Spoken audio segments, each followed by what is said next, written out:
Now we're ready to go forward and discuss how and what to look for on a piece of land.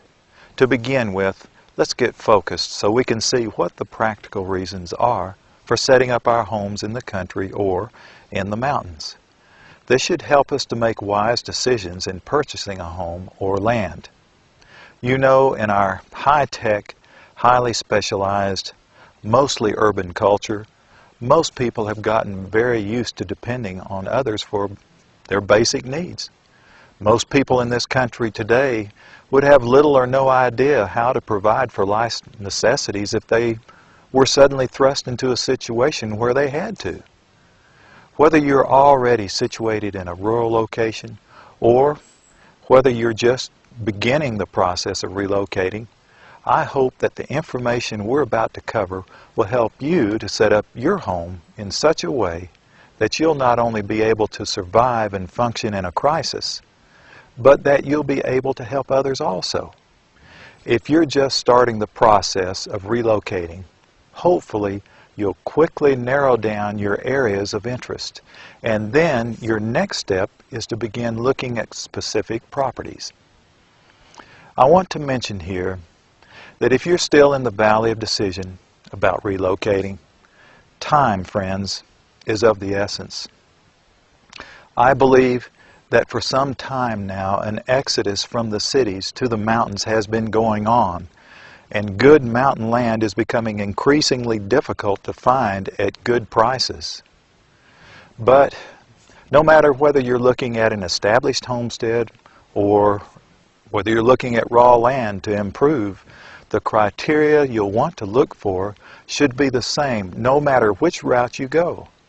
The land should be a place where you're able to provide for your family's basic needs. Before we cover these basic needs and criteria, I want to go over a few terms. On the grid is a term coined to indicate when a home is connected to an electric power company. Now, another term that I'll be using is alternative energy system or alternative energy. An alternative energy system is any system you set up to generate your own electricity independent of a power company, whether it be using the sun for a solar electric system, a mountain creek for a hydroelectric system, or a gas or diesel generator, or any of these combinations. Now, let's talk about some of the major basic necessities. In this section, we'll cover water, warmth, shelter, food, sanitation, power, and surroundings. Now let's go back to water. In the city, you depend upon someone else to supply you with ample water that is supposed to be safe to use. But what if a crisis interrupts this water supply, or what if it isn't safe to drink? How long can you survive without water, friends? Let's look at what you can do to change that situation by setting up a place away from the city where you can be in charge of your own water supply. Water probably is the most important physical feature that you can look for on land. And water could come in various forms on your land. It can come in the form of a well, of a spring head, of a mountain creek. A well and a spring or spring head are usually pure, but I recommend getting it tested anyway. And a mountain creek, I would filter the drinking water and the cooking water. Let's look at the ideal setup, and that would be a system that would deliver pressurized water to your cabin or home without using power. There are several possibilities I'd like to look at. The first is called the gravity flow system. This is where you find an ample supply of water, a minimum of 50 to 60 feet above the building site. Remember this rule. For every 2 feet that you go up in elevation looking for water, you're going to wind up with approximately 1 pound of water pressure. So, if you find an ample supply of water around 60 feet above the building site, you're going to wind up with approximately 30 pounds of water pressure in your house. Now, to me, this is the best system that you can have because there's virtually nothing mechanical in it, nothing to go wrong. Now remember, on the north side of the slope, it's usually more moist, less sun, but consequently that means a shorter growing season. Now another situation to look at is a creek or a stream at or below the elevation of your building site. Now, it doesn't take any electricity to get water from that situation pressurized into your house. And one of the major ingredients of this is called a ram pump. A ram pump does not use electricity at all. Now we'll go into ram pumps, Lord willing, in our next presentation. Now, remember, any surface water, any springs or creeks that you have, be sure and check them during the driest time of the year, especially if they're a small stream or creek. A well. Most people living in the country live on wells, and they're wonderful ways to get water if you don't have surface water. Especially nowadays when they're making efficient pumps that work very well on alternative energy systems. When you're looking at a piece of property and it doesn't have any surface water, a spring or a creek, check with the neighbors to see how deep their wells are. And you can also check with a local well driller. He'll probably have an idea how deep you have to go to get water in that area, and then that can give you an idea of how much a well will cost to be drilled there. Friends, there are many possibilities that we can run into. Every piece of land is different, so we can't cover that in this presentation. But in our next presentation, we will cover more combinations that I hope will help you. Now, let's look at warmth. The ability to keep warm would certainly rank among the more important of life's basic necessities. In the city, typically you depend on the utility companies to provide heat for you. But friends, what if there's an extended blackout? Even if you had a fireplace, where would you get the wood supply that you'd need to stay warm? You know, fireplaces are very inefficient and take an awful lot of wood. So, it's only wise to provide for this need as you move to the country. Is there an ample supply of timber on the property that you're looking at? In addition to staying warm, there are other uses that you can use timber for. For instance, to cook with, also to heat water with. We know that the time is coming when we can't buy or sell. We can't buy propane to cook with. We can't buy electricity if you're on the grid. And it's very necessary to have an ample supply of wood to do all of these necessities. You might ask this question, well, how much timbered land do we need? Let's go to a little bulletin called Woodlot Management. This is put out by Story Communications or Story Publishing, and we'll have the information in Sources and Resources on how to order these bulletins. In this little booklet, it gives some information about how much timbered land you do need. So let's turn to page 3 and see what they say. Even with a relatively small woodlot, you can produce enough wood to heat your home forever. Exactly how small it can be depends on the energy efficiency and size of your home and the efficiency of your stove. The average modern house in a northern climate can now be heated year-round with only 3 to 8 cords. The growth rate per acre in most forests is between 1/4 and 3/4 of a cord per year, depending in part on the climate, soil, kinds of trees, and the degree of management. In short, a carefully managed woodlot need be only 5 acres or more to give you year-round fuel for heating and cooking. One more thing I'd like to mention, and that is the phrase selective logging or selectively logged. That generally means that the majority of the timber has been removed. It hasn't been clear cut, but the majority has been removed. the value of the timber has been removed. This means that the price of the property should be less expensive because of that. Now, let's talk about what you'll do for shelter when you relocate to the country or the mountains. At some point, you'll want to think about whether you should look for an established home, either one that's in real good shape and ready for you to move in, or one that's a fixer-upper. If you're a good handyman and have a discerning eye, I think a fixer-upper could be a good plan, especially if it's a temporary step to your retreat. Or you may want to look for raw land that you can develop yourself and customize your own homestead. To me, if you can afford it, that is by far the most fun. In this case, there are two main routes that you could go.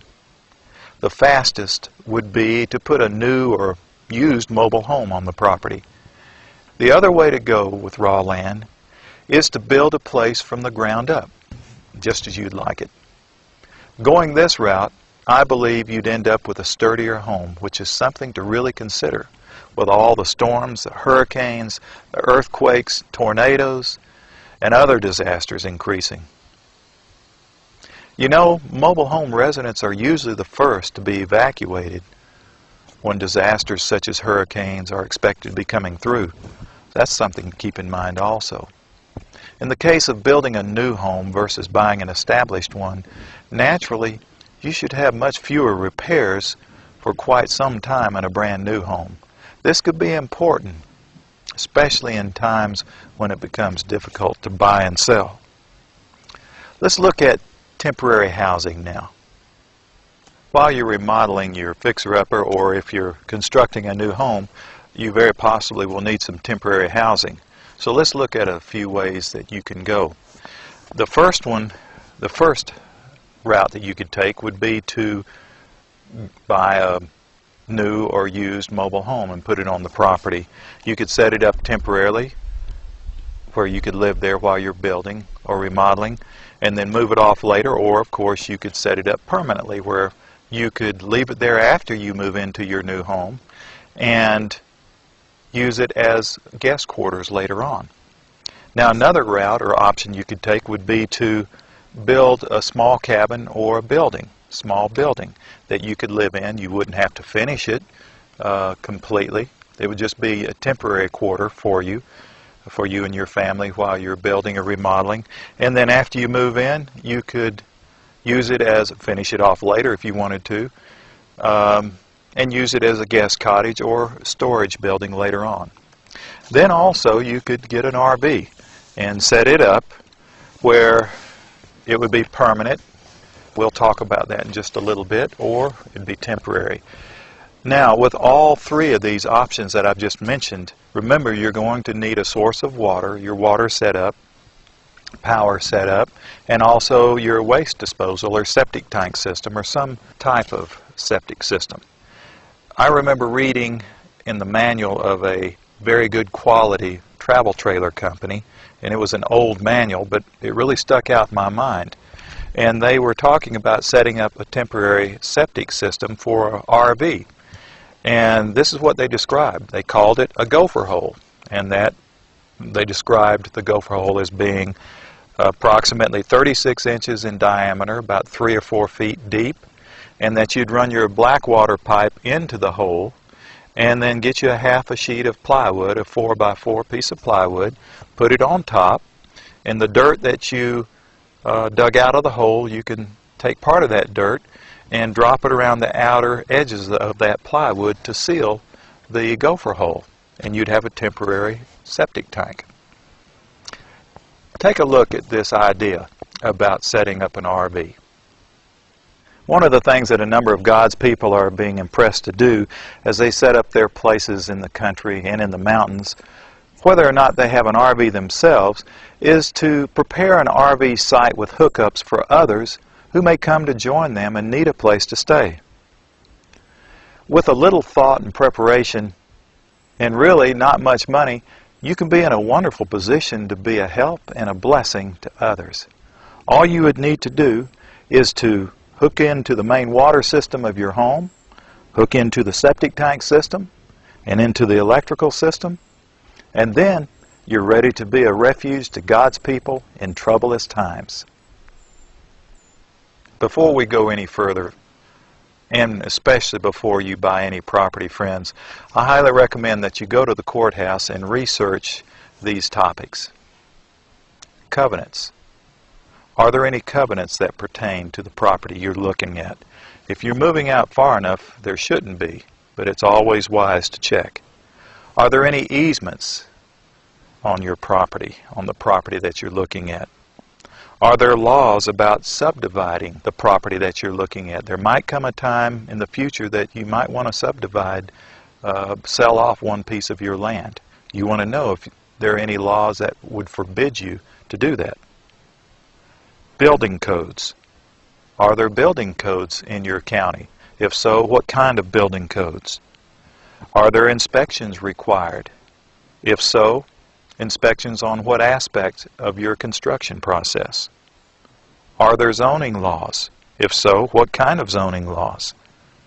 Does the property you're looking at have solid legal access? You don't want to buy land that is landlocked. That means property that does not have an easement or a right-of-way that allows you to go in and out of your property. Also check and research at the courthouse the title. Make sure it's clear. And finally, check to see if you would own the timber, the mineral, and the water rights on this property. If you don't feel confident in researching all this or part of this at the courthouse, I would get the help of a realtor, a local realtor, especially a realtor that is known to deal in rural areas, rural property. And I think the best thing to do would be to get legal advice. Go to a real estate lawyer, and he would be probably the best route to take. The next basic necessity that we're going to look at now is food. In the city, most people depend on the corporations that run the grocery stores to provide for their food needs for the next day or week, as a general rule. In the country, as our prophet told us over and over again, we can grow our own provisions. She said, in the future, the problem of buying and selling will be a very serious one. Now you can find that in Country Living, page 9 and 10. Folks, if you're looking at a homestead that's already established, it may already have a prepared garden site or even a mature orchard. That would be a real plus because it generally takes between 3 and 5 years for a newly planted fruit tree to begin producing. But if you're looking to create your own homestead, it's helpful to know that successful gardens and orchards are directly related to topography and microclimates. Now, we've already covered regional climatic considerations, and what we want to look at is factors for a specific area in the county that you're looking at land in. As we mentioned before, I highly recommend talking to the local county extension office and talk with them about these following subjects. Microclimates. Microclimates for the part of the county that you're looking at. The growing seasons in that county. Soils in that part of the county. And what grows in the area that you're looking at. One of the major factors in being able to grow your own provisions is the length of the growing season. Now, we've already looked at the effect that elevation has on the length of a growing season. Let's look at microclimates. A microclimate is where a particular area has a different climate or different climatic conditions than the immediate surrounding area. For instance, if you hear somebody say, oh, that's a banana belt over there, that could mean that it is consistently a few degrees or 5 to 10 degrees warmer than the immediate surrounding area. Also, you might hear somebody refer to an area, particularly in the north, that an area is a snow belt. Naturally, that would mean that that little microclimate area gets more snow than maybe the areas around it, as close as 5 to 10 miles away. Now, most of us realize that air rises, hot air rises. And inversely, cold air goes down. So in the fall and in the spring, when the evening air starts to cool down, you have a tumbling effect or a movement of cold air going down the side of a mountain and sinking or settling in the valley floor. What this usually means is you have shorter growing seasons in the valley floors. So friends, you want to stay out of the valleys when it comes to wanting the longest growing season. But also you don't want to get too high either. Now, when you're choosing your garden plot, be sure and take this into consideration. You want to have a garden plot that will allow a natural flow or drainage away and down the hill from your garden plot. That could give you many more days of a growing season. I'd like to read something to you from a wonderful book entitled The New Organic Grower by Eliot Coleman. Let's see what he has to say on page 10. Plants and gardens need to breathe fresh air. A low area with no air movement is undesirable for a number of reasons. Stagnant air encourages fungus diseases, holds air pollutants around plants, and stays colder on frosty nights. The last is an important consideration because cold air, which is heavier than warm air, flows down slope and collects in hollows and valleys. A farm in such a location is at a great disadvantage. Conversely, one on a hillside or near the top of a slope is better protected from frost because the cold air of late spring and early fall flows down the hillside and settles in the valley. In many cases, this cold air drainage can result in a longer, frost-free growing season of 2 and even 3 weeks at both ends of the season. Of course, the land does not want to be so sloped that it is either difficult to farm or is subject to erosion. Actually, a flat area on the edge of a slope enjoys as much air drainage as the top of the slope does and is probably the ideal situation. There's something else we need to look at from Mr. Coleman's book, and that is information concerning the slope of your land, the slope of the land where you're going to put your garden plot. Let's look at page 9 and read what he says. The lay of the land in most of the northern half of the United States is a very important factor. Land with a southern aspect has a number of advantages. A southern exposure warms up sooner in the spring. The more perpendicular a slope is to the angle of the sun, the faster it warms up. Land in the northern hemisphere at about 43 degrees latitude, the northern border of Massachusetts, Illinois, or California, that slopes 5 degrees to the south is actually in the same solar climate as level land 300 miles to the south. A southwestern slope is preferable to a southern or southeastern slope. On a southwestern slope, less direct radiation is required to evaporate dew or frost in the early morning, and more is available for absorption once the initial daily warming has occurred. However, in this, as in other areas, a compromise may have to be made. Another major factor that we need to consider in growing your own food is the soil. This is critical for a good garden, friends. Generally, the only area that you need to be concerned with on your property is the garden plot. Poor soil can generally be improved depending on the amount of time and work and money that you want to put into it. I highly recommend as soon as you purchase your property and have the closing that you choose where the garden plot is going to be. Take a sample of that into a local garden store that tests soil or into your local county extension office and let them show you what deficiencies your soil might have. Then you can start working on that right away. One other thing I want to mention is be sure and section off enough land for your garden plot and orchard so you'll have enough for you and your family and maybe more. You don't know who the Lord is going to bring to your property in the future, so you want to plan for that. Now, let's look at the next section. That's sanitation. We all realize the importance of being able to use our sinks, our bathtubs, and our commodes.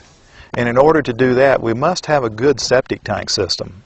And in order to have a good septic tank system, we must have good percolation, or perk. Now, the term percolation means that a soil has the physical ability of absorbing liquids, or in this case, liquid wastes. And that liquid waste would be flowing from the septic tank into the leach field or bleeder line system, which would be reabsorbed back into the earth. Now folks, if you don't have good adequate percolation, then you're going to be in for a mess. And because of this, most counties require that perk tests be performed on the land where the septic tank system is going to be installed, and that soil reach a certain requirement of percolation in order to satisfy that county's requirements.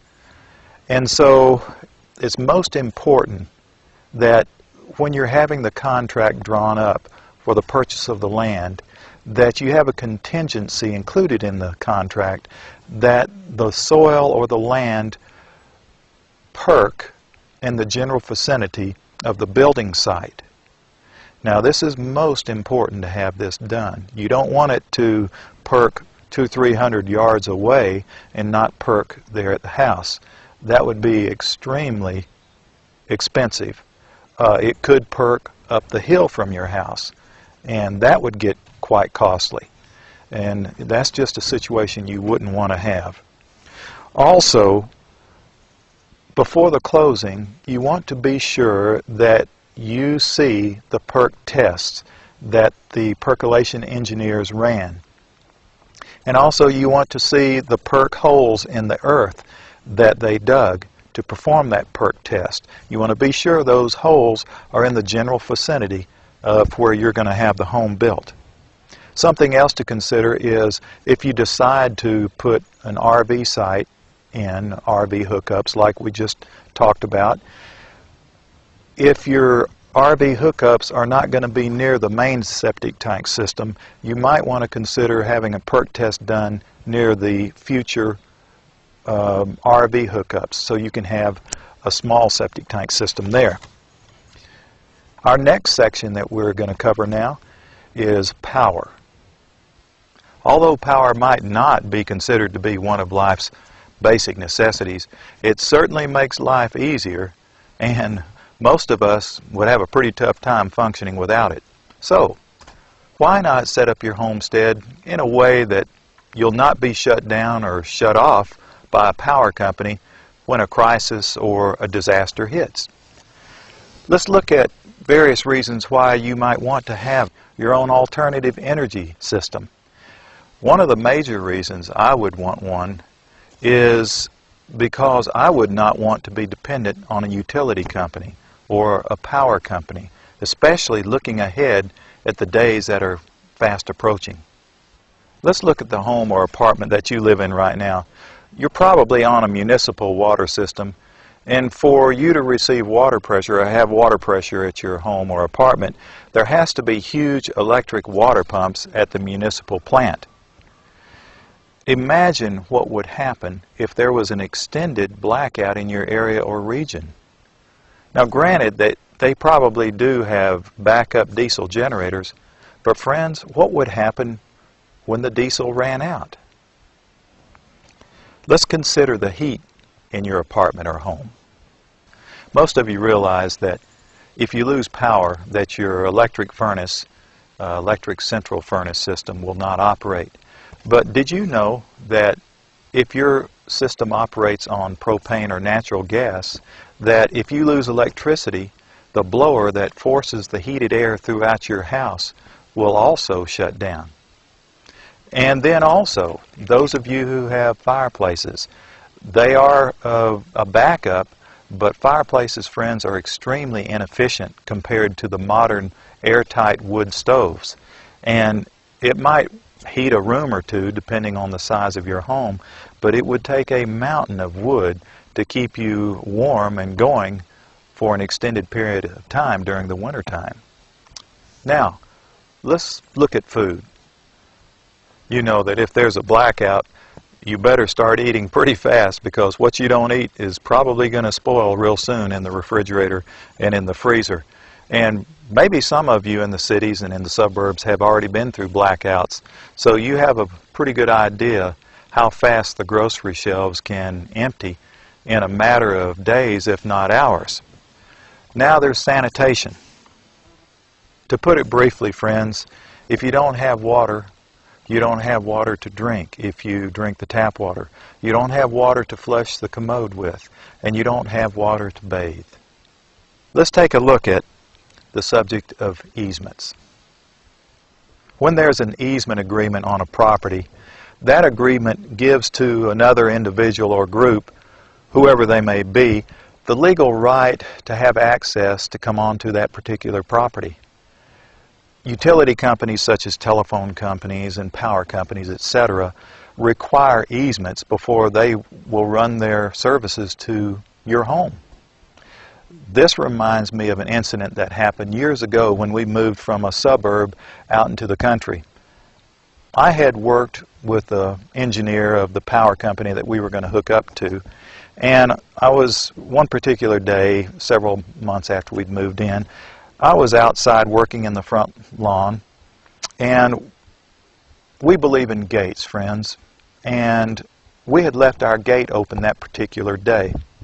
And all of a sudden I heard a truck coming in, and I looked up, and I noticed it was this engineer that I'd worked with, and he was a nice fellow, and I walked over to his truck and asked him if I could help him or what he needed, and he said, "Oh no," he said, "I'm just out checking for dry rotted insulators." Now, friends, insulators on power poles used to be made out of glass, and nowadays I understand they make them out of ceramic material.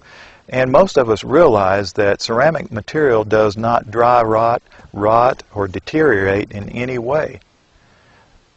In addition to that, the system, the power lines, and the insulators were only a few months old, so there's no way any of this could have happened.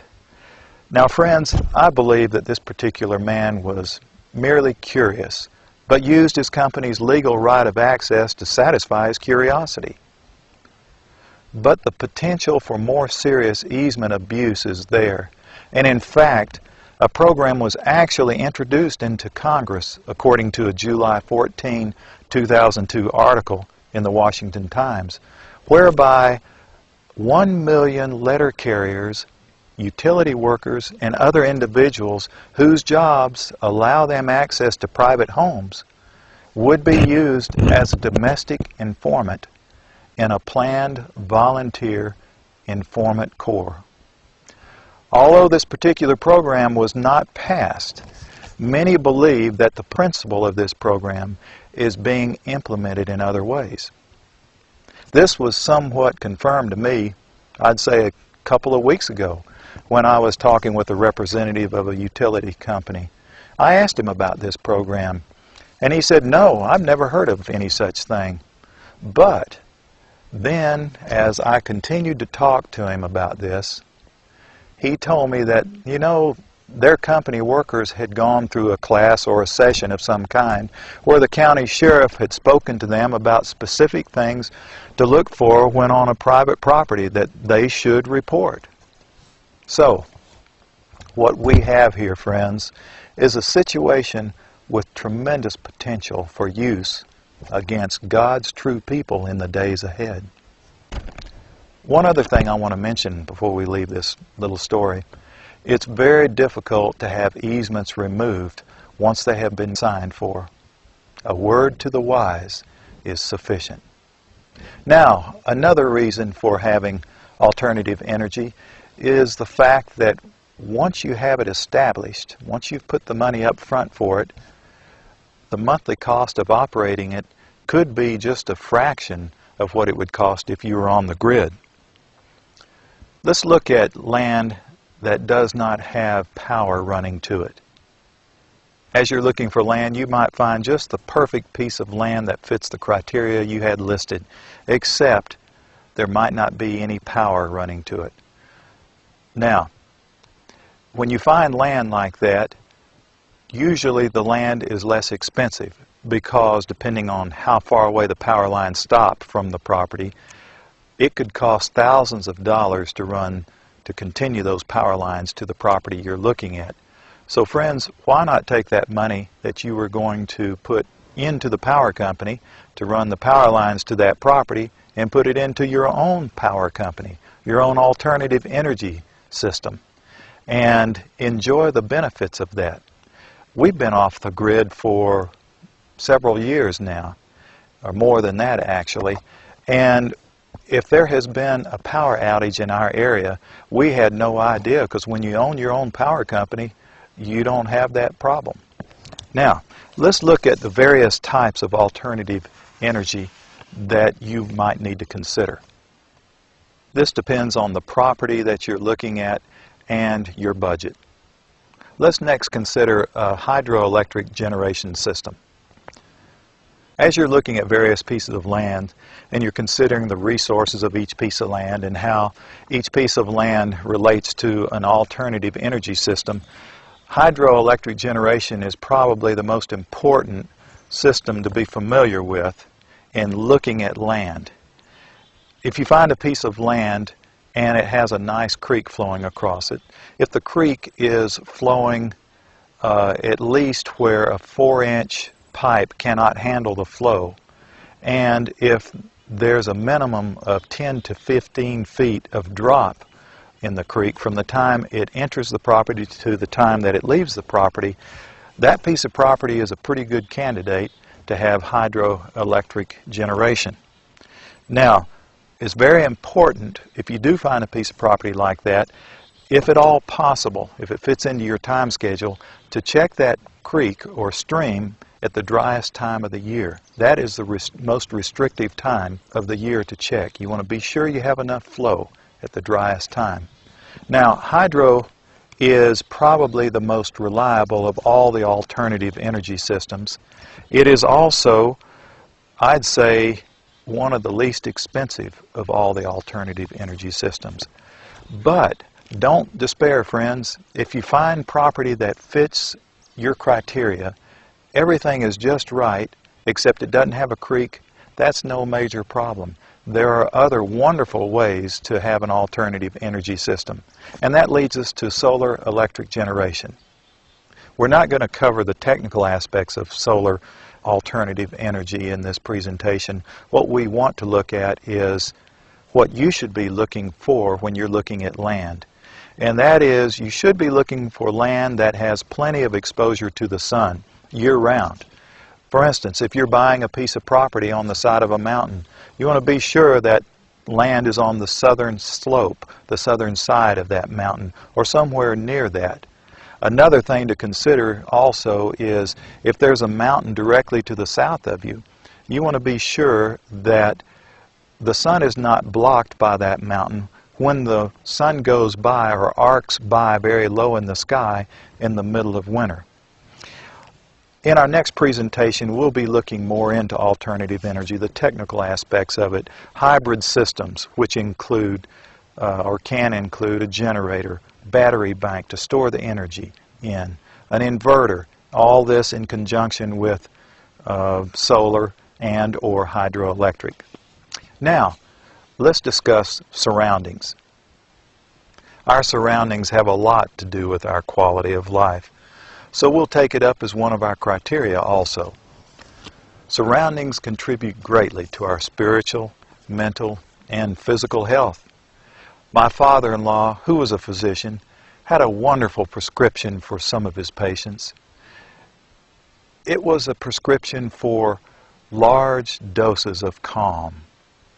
What a necessary antidote for stresses and anxieties that most people experience these days.